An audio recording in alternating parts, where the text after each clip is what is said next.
अस्सलाम वालेकुम, this is Zuhaib from Zuhaib machines. आज मैं आपको जेनोमे ग्राफिका मॉडल के बारे में बताऊंगा। जेनोमे ग्राफिका और जेनोमे 8200 सिशियो 8200 में क्या फ़र्क है ये भी इस वीडियो के अंदर बताऊंगा, और ये किस तरीके से ऑपरेट होती है इंशाल्लाह ये भी आपको सारी डिटेल में बताऊंगा। सबसे पहले बात मैं आपको ये बता दूं कि जेनोमे ग्राफिका और जेनोमे सिशियो 8200 में क्या फ़र्क है। बेसिकली जब जापान ने जेनोम मशीन 8000 मॉडल लॉन्च किया था, तो जो इंग्लिश ममालिक हैं जहाँ पे इंग्लिश बोली जाती है वहाँ पे उन्होंने जेनोमे मेमोरी क्राफ्ट 8000 के नाम से अपना मॉडल लॉन्च किया, जबकि अपने ही मुल्क के अंदर ये उन्होंने बेसिकली अपने मुल्क के लिए बनाई थी। जेनोमे ग्राफिका 8000 मॉडल के नाम से उन्होंने लॉन्च किया था। ये फर्स्ट वेरिएंट है। 8000 के बाद 8100 आया, 8100 के बाद 8200 आया, इसके बाद 8300 आया। इन तीनों मॉडल्स के अंदर, चारों मॉडल्स के अंदर एक सिंगल स्टिच का भी कोई फ़र्क नहीं है। इस चीज़ से आप लोग बेफिक्र रहिएगा कि किसी भी लिहाज से इन सब मशीनों में कोई 1% भी कोई डिफरेंस है। अभी मैं आपको इसको ऑपरेट करके बताता हूँ। जैसे जैसे मैं ऑपरेट कर रहा हूँ आप मेरी जेनोमे सिशियो 8200 मॉडल की भी इसी मेरे चैनल के ऊपर वीडियो लगी हुई है, आप वो भी देख सकते हैं और दोनों में कंपैरिजन भी कर सकते हैं। ये आप इसका मॉडल नंबर देख सकते हैं, जेनोमे 8000 मॉडल है ये, जो आपको अभी मैं चलाने के बारे में बता रहा हूँ। अभी हम इसको ऑन कर लेते हैं। यहाँ से इसकी वायर बाहर निकलती है। इस वायर को बाहर निकाल के आपने अपने 110 वोल्ट कन्वर्टर में लगा देना है, और उसके बाद इस बटन को प्रेस करने से मशीन को ऑन कर लेना है। ये ऊपर की तरफ करेंगे तो मशीन ऑन हो जाएगी। जी, तो जैसा कि हमने मशीन को ऑन कर लिया और अब मैं आपको इसको चला कर दिखाता हूँ। सबसे पहले इसके अंदर धागा डालना देख लेते हैं कि धागा किस तरीके से डलता है, और थोड़ा सा ओरली इसका रिव्यू कर लेते हैं। उसके बाद मैं आपको इसके स्टिचेस वगैरह बनाकर दिखाता हूँ। इस जगह पे ये इसका स्पूल होल्डर है, इस जगह पे हम लगा लेंगे नलकी को। यहाँ पे भी इसका एक स्पूल होल्डर होता है, एक इस जगह पे भी होता है। आपको जौन सा बेटर लगे इस जगह पे आप लगा सकते हैं। यहाँ पे हमने इसको स्पूल को लगा लिया। उसके बाद ये देखिएगा यहाँ पे नंबरिंग हुई हुई है 1 2, उसके बाद 3। बस ये मेक श्योर कीजिएगा जब भी आप धागा डालें या धागे को बाहर निकालें, ये आपका फुट जो है ये ऊपर होना चाहिए, यहाँ से ये वापस ऊपर। उसके बाद ये इस हुक की बैक साइड से, ये फ्रंट साइड से ये ओपन भी हो जाती है मशीन, ये इसकी बैक साइड से। और उसके बाद ये बिल्कुल निडल के साथ, और ये एक निडल के साथ पॉइंट है, ये बिल्कुल नीचे अगर आप देखेंगे तो ये बिल्कुल निडल के साथ एक पॉइंट है। उसके बाद सामने से हमने सुई में धागे को डाल देना। जी, सुई में हमने धागे को डाल दिया। अब हम अपनी बॉबिन डाल के आपको दिखाते हैं। सबसे पहले हमने इसको यहाँ से इस साइड पे करना है, पुश करेंगे ये ऊपर उठ जाएगा इसका लिड जो है। उसके बाद आपने जस्ट इसके अंदर ये बॉबिन को रख देना है। रख देने के बाद एक ये सेंटर में कट है, आपको ये कट नज़र आ रहा होगा, कट से आपने लेफ्ट हैंड साइड पे करके इसको छोड़ देना है। उसके बाद ये ऊपर वाले धागे को पकड़ना है और आर्म सिलाई मशीन की तरह या तो आप इसका व्हील घुमा सकते हैं या 2 टाइम्स ये वाला बटन प्रेस कर देंगे। जी, तो जैसा कि आप देख रहे हैं ये इसके ऊपर डायग्राम सारी बनी हुई है। इसके अंदर जोन से स्टिचेस हैं 1 से लेके एंड सो ऑन 53 तक सारे स्टिचेस हैं। सबसे पहले ये देखें 1 से 14 नंबर है, तो यहाँ से 1 से 14 नंबर एक पार्ट में इसके सारे स्टिचेस हैं। उसके बाद 15 से 21 एंड 22 से ऑनवर्ड्स आगे 53 एंड 0 से 9। यहाँ पे हम अपनी स्क्रीन पर देखें तो यहाँ पर देखें 1 से 14, 15 से 21, 22 से 53 एंड 0 to 9, ये सारे इसके अंदर स्टिचेस आ जाते हैं। यहाँ से आप इसके स्टिचेस को सिलेक्ट कर सकते हैं। सबसे पहले हम ऊपर से यहाँ पे देखें तो ये 1 से लेके 14 तक या 21 तक हमारे सारे यूटिलिटी स्टिचेस आते हैं। उसके बाद 22 से 53 तक हमारे सारे डेकोरेटिव डिज़ाइंस आते हैं। उसके बाद जो नीचे बने हुए हैं 0 से 9 वाले बटन में वो अल्फ़ाबेट्स आ जाते हैं। एंड देन फिर एट द एंड इसके एम्ब्रॉयडरी के डिज़ाइन वगैरह आते हैं, जिसको मेमोरी कार्ड के फ्लोरल एम्ब्रॉयडरी डिज़ाइंस भी कहा जाता है। सबसे पहले मैं आपको सादा सिलाई से लेके ऑनवर्ड्स आके डेकोरेटिव डिज़ाइन तक सारे बनाकर दिखा सकता हूँ। उसके बाद मैं आपको एट द एंड इस वीडियो के एंड पे आपको सारे एम्ब्रॉयडरी के डिज़ाइंस वगैरह बनाकर दिखाऊंगा। वीडियो को पूरा देखिएगा, स्किप ना कीजिएगा, क्योंकि बहुत सारे कस्टमर्स मुझे ये बात बहुत दफ़ा कह चुके हैं कि हमें वीडियो आपकी समझ नहीं आई। होता ये है कि वो वीडियो पूरे तरीके से देखते नहीं है। मेरी कोशिश ये होती है कि हर चीज़ को क्लियर तरीके से आपको बताया जाए ताकि आप लोग उसको बेहतर तरीके से समझ सकें। बाकी अगर फिर भी वीडियो पूरी देखने के बाद भी अगर आपको कोई चीज़ समझ नहीं आती है तो आप मुझे कॉल कर सकते हैं, मुझसे पूछ सकते हैं। इस चैनल को सब्सक्राइब कर दीजिएगा प्लीज़, और वीडियो को लाइक कर दीजिएगा अगर आपको पसंद आए। अपने कमेंट्स में ज़रूर बताइएगा कि मेरी आपको वीडियोस कैसी लग रही हैं। ये सिंपल स्टिचिंग इस वक्त इसके ऊपर हम कर रहे हैं।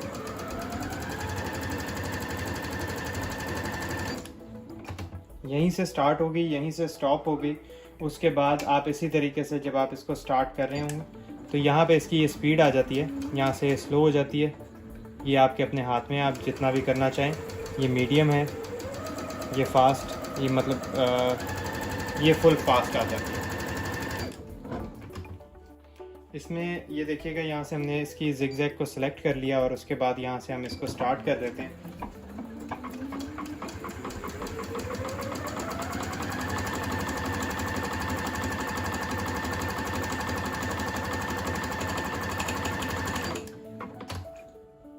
ये देखिए, ये जिगजैग वगैरह हो रही है इसके ऊपर। इसी तरीके से डिफरेंट किस्म के मज़ीद और डिज़ाइन वगैरह बनाकर भी देख लेते हैं। जी, ये नॉर्मल हमने इसकी जिगजैग की। अब इस मशीन के अंदर सादा सिलाई हो या जिगजैग हो या कोई से भी स्टिचेस हों, उसका टांका बड़ा या छोटा किस तरीके से होता है वो मैं आपको बता देता हूँ। ये देखिएगा, 1 से 14, 15 से 21, 22 से 53, ये जितने भी सारे स्टिचेस हैं, इन स्टिचेस को एक ही ये वाला बटन जो है ये जापानीज़ लैंग्वेज में है। बस आपने ये ज़रूर याद रखना है, इस बटन को जैसे ही आप प्रेस करेंगे तो यहाँ से इसके फर्स्ट नंबर पे विड्थ आ जाएगी। विड्थ होती है टांके की चौड़ाई, और सेकंड नंबर पे इसकी लेंथ आ जाएगी। लेंथ हो गई जिसको हम बखिया बड़ा करना कहते हैं। तो हम यहाँ से इसकी जो विड्थ है वो ज़्यादा कर लेते हैं और ये जो इसकी लेंथ है वो कम कर लेते हैं। इस मशीन में सबसे मज़े की चीज़ ये है, ग्राफिका में इसका जो टच होता है वो बहुत मज़ेदार होता है, बहुत सॉफ्ट टच है इस मशीन का। जैसा कि आप देख रहे हैं मुझे इस्तेमाल करते हुए भी। यहाँ से मैं इसको स्टार्ट कर रहा हूँ। अभी मैंने 7 पे जो है इसकी विड्थ को रखा है और 0.4 पे जो है इसकी लेंथ को रखा है। ये ऊपर इसका टांका एडजस्टर है, यहाँ से आप धागा टाइट और लूज़ कर सकते हैं। इट्स अप टू यू, आप जिस तरीके से भी इसको ऑपरेट करवाना चाहें। जिस तरीके से आपका टांका साफ़ हो आप उस तरीके से इसको कर सकते हैं। यहाँ से मैं इसको स्टॉप कर रहा हूँ। ये देखिएगा, वही वाला टांका है जो नॉर्मल जिगजैग होती है, वही वाला स्टिच है। बस इसके अंदर मैंने किया क्या कि यहाँ पे जस्ट इसकी विड्थ को ज़्यादा कर दिया और टांके को छोटा कर दिया। इसी तरीके से आप डिफरेंट किस्म के डिज़ाइन जो हैं वो बना के इस तरीके से कर सकते हैं। किसी भी डिज़ाइन की शेप को चेंज करना हो, बड़ा छोटा करना हो, वो आप इसी तरीके से कर पाएंगे।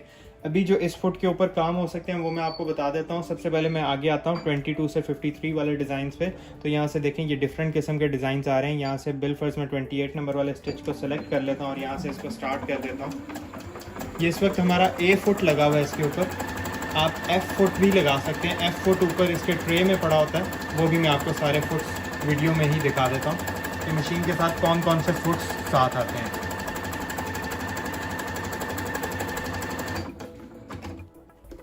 ये जैसा कि एट द एंड, वीडियो के एंड पे मैं आपको जूम करके भी दिखा दूंगा सारे स्टिचेस जो हैं।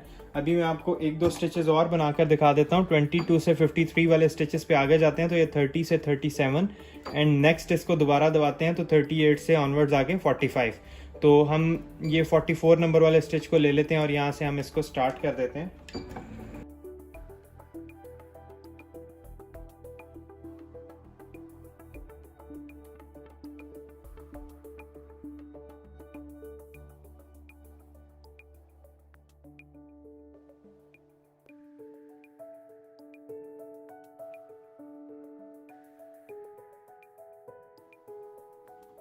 जी, तो ये देखिएगा, इसने ये इस तरीके से डिफरेंट किस्म की बेलें बनाई हैं बहुत ही खूबसूरत तरीके से। ये आप देख सकते हैं, सारी डिज़ाइनिंग वगैरह ये सब कुछ। यहाँ पर ऊपर मैं ज़ुहैब मशीन्स कंप्लीट लिख रहा था, वो आगे कपड़ा जो है वो ख़त्म हो गया। तो बहरहाल इस तरीके से बताने का मकसद ये है कि ये आप पूरा ज़ुहैब मशीन्स वगैरह लिख सकते हैं, अपना नाम वगैरह लिख सकते हैं, अल्फ़ाबेट्स वगैरह लिख सकते हैं, इस किस्म के डेकोरेटिव डिज़ाइंस बना सकते हैं। बटन होल के लिए फुट है, काज के लिए फुट है, जैसे हम काज कहते हैं। ये F फुट है इसका, जो मैंने आपको बताया था सिंपल स्टिचिंग और डेकोरेटिव डिज़ाइंस के दौरान भी ये लगाया जा सकता है। जो यूनिवर्सल फुट है उसमें और इसमें दोनों में कोई फ़र्क नहीं होता। ये इसका ओवरलॉक वाला फुट है, ये इसका हेड एंड स्टिच के लिए फुट है, ये आगे इसका जिप वाला फुट है, ई फुट इसे कहते हैं, और ये इसका एम्ब्रॉयडरी वाला फुट है, इसको P फुट कहते हैं। ये देखिएगा, ये एम्ब्रॉयडरी करने के लिए इस्तेमाल होता है। अब स्टेप बाय स्टेप मैं आपको सारे फुट्स का काम बता देता हूँ कि वो किस तरीके से ऑपरेट किए जाते हैं। जी, तो यहाँ पे आपको मैं फुट चेंज करने का तरीका बता देता हूँ। यहाँ पे ये देखें, रेड बटन लगा हुआ है। इस बटन को जैसे ही हम प्रेस करेंगे ये फुट नीचे गिर जाएगा और उसके बाद ये वाला फुट हम लगा लेंगे। ये वाला बटन होल के लिए फुट इस्तेमाल होता है। इसके ऊपर R भी लिखा हुआ है, इस जगह पे ये R लिखा हुआ है। और उसके बाद आपने यहाँ पे उसके बटन का साइज़ देना नहीं भूलना, यहाँ पे बटन का साइज़ देना ज़रूरी है। इस जगह पे ये आपके बटन का साइज़ आएगा जितना आपने काज करना है। ये काज के लिए इसको थोड़ा सा आप ओपन कर लें। ओपन कर लेने के बाद आपने क्या करना है कि जस्ट इसको इसके नीचे रखना है, यहाँ पर फुट को थोड़ा सा ऊपर की तरफ उठा लें और उसके बाद इस जगह पे रखने के बाद ये जो पिन है, ये पिन बिल्कुल इंजेक्टर के नीचे आए और ऊपर से फुट को डाउन कर लें। आपने देखा कि उसने ऑटोमेटिकली उसे ग्रिप कर लिया। यहाँ से ये वापस ऊपर उठाएंगे तो ये ग्रिप हुआ हुआ है। उसके बाद ये एक लीवर होता है काज के लिए, ये देखिएगा ये वाला एक ब्लैक कलर का लीवर है। इस लीवर को हमने डाउन कर लेना है काज करने के लिए। ये लाजमी है, ये बेसिकली इसका सेंसर है बटन होल के लिए कि सेंसर सेंस करेगा। कुछ लोग इसको डाउन नहीं करते और उसके बाद बटन होल बनाना शुरू कर देते हैं। तो ये मेरा कहने का मकसद यही था कि वीडियोस को स्किप ना कीजिएगा, ये गौर से देखिएगा इस चीज़ को, क्योंकि छोटा सा भी कोई माइनर सा भी कोई स्टेप जो है अगर आप लोग मिस कर देते हैं अपनी मशीन चलाते वक्त, तो मशीन जो है वो अपना 100% परफॉर्म नहीं कर पाती जिस तरीके से मशीन को चलना चाहिए। यहाँ से हम 7 नंबर वाला काज को सिलेक्ट कर लेंगे। काज को सिलेक्ट करने के बाद देखें मशीन भी आपको बता रही है कि R फुट लगा लें और एक लीवर है उसको डाउन कर लें। वो मैं आपको अब इसके ऊपर काज करके बता देता हूँ।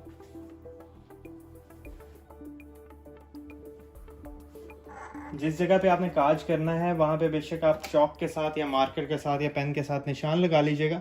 उसके बाद इसको यहाँ से हम इसको स्टार्ट कर देते हैं।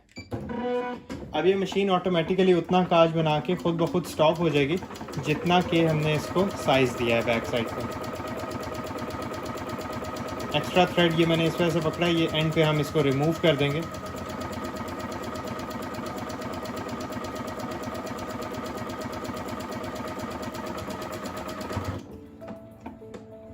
देखिए ये ऑटोमेटिकली लॉक हो गई और उसके बाद रुक गई है मशीन।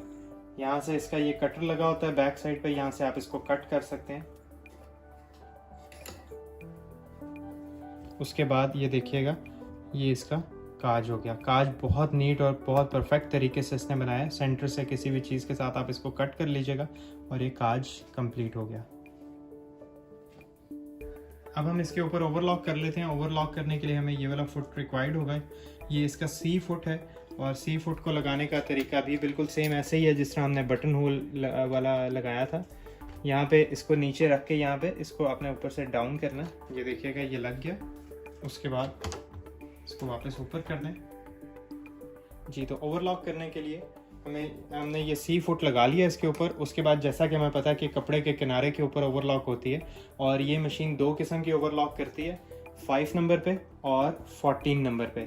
जैसे ही हम इसका 5 नंबर सेलेक्ट करेंगे तो यहाँ पर A फुट अभी आ रहा है, तो जैसे ही 5 नंबर सेलेक्ट होगा तो यहाँ पे C फुट बना हुआ आ जाएगा। यहाँ पे आप इसको सेलेक्ट कर लें, C फुट बना हुआ आ गया यहाँ पे सामने आपको नज़र आ रहा होगा। उसके बाद अब हम इसको यहाँ से स्टार्ट कर देते हैं। ये देखिएगा ब्लैक कलर का एक सेपरेटर लगा हुआ है। इस सेपरेटर से लेफ्ट हैंड साइड पे कपड़े को रखना है, बिल्कुल उसके नीचे नहीं रखना और यहाँ से इसको स्टार्ट कर दें।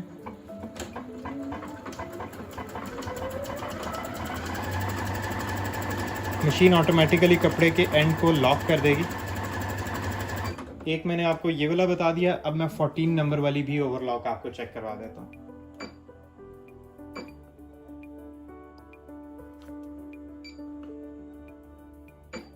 फोर्टीन नंबर पे भी C फुट आ रहा है।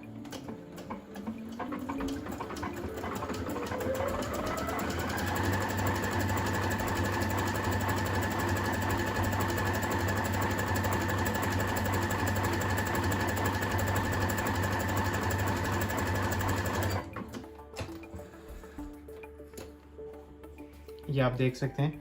ये पहले ये ऊपर वाली ओवरलॉक देख लें, इसने एज को लॉक किया और बैक साइड पे जाके उसने कपड़े को लॉक कर दिया। अब इसी तरीके से ये नीचे वाली ओवरलॉक देख लें, ये इसने बैक साइड पे जाके कपड़े को लॉक कर दिया। दोनों में से जौन सी भी आप ओवरलॉक करना चाहें वो आप कर सकते हैं जी। बिल्ट इन स्टिचेस जो हैं वो मैंने आपको करके दिखा दिया। अब मैं आपको एम्ब्रॉयडरी करके दिखाता हूँ। एम्ब्रॉयडरी करने के लिए हमें एक अदद फ्रेम की ज़रूरत होगी और एक अदद मेमोरी कार्ड की ज़रूरत होगी।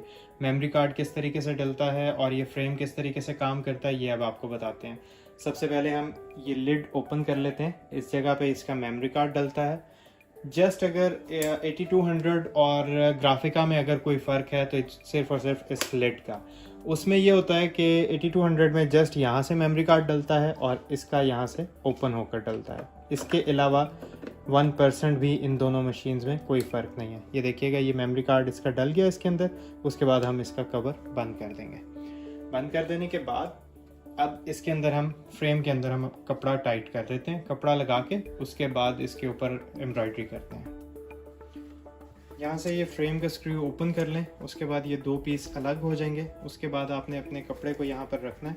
कपड़े को रखने के बाद ये फ्रेम इसके ऊपर रख दीजिएगा और उसके बाद इसको टाइट कर दें।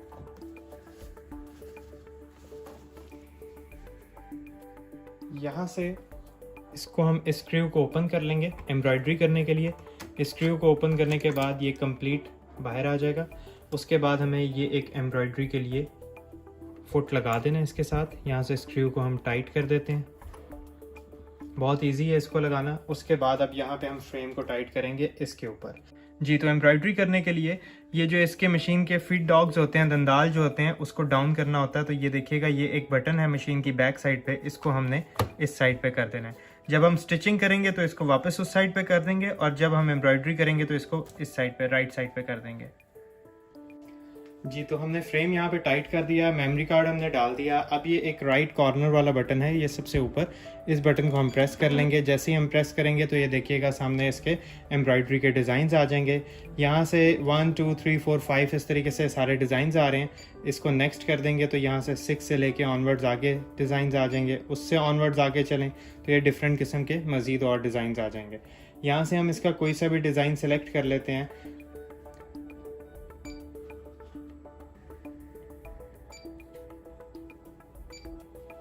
सपोज़ मैं इसका ये 2 नंबर वाले स्टिच को सिलेक्ट कर लेता हूँ और उसके बाद यहाँ से मैं इसको स्टार्ट कर दूंगा तो ये मशीन सिंगल कलर में डिज़ाइन बना देगी। अब अगर यही मैं चाहूँ कि ये डिफरेंट शेड्स में, डिफरेंट कलर्स में बनाए मशीन डिज़ाइंस, तो उसमें मुझे इस तरीके से करना होगा। यहाँ से 2nd नंबर वाले स्टिच को सिलेक्ट कर देने के बाद ये सबसे ऊपर राइट कॉर्नर वाला बटन है, इस बटन को मैं प्रेस करूँगा तो जैसा कि आप स्क्रीन पर देख रहे हैं 1 2 3 4 5 शेड्स में मशीन ने इसको डिवाइड कर दिया। अब जैसा कि पहले ये जस्ट ये 3 डॉट्स बना के मशीन स्टॉप हो जाएगी। उसके बाद हम यहाँ से धागे को तोड़ेंगे। धागे को कट करने के बाद 2nd कलर का हम धागा इंसर्ट करेंगे मशीन में और उसके बाद इसको स्टार्ट कर देंगे। सेम प्रोसेस को फॉलो करते हुए 5 टाइम्स ये मशीन रुकेगी और जब 6th टाइम ये मशीन रुकेगी तो ये मशीन अपना डिज़ाइन कंप्लीट कर देगी। राइट नाउ जस्ट आपको एक सैम्पल दिखाना है तो मैं इसको सिंगल कलर में ही स्टार्ट कर देता हूँ। यहाँ पे ये देखिएगा 2nd कलर है, सॉरी 2nd नंबर वाला डिज़ाइन है और मैं यहाँ से इसको स्टार्ट कर देता हूँ।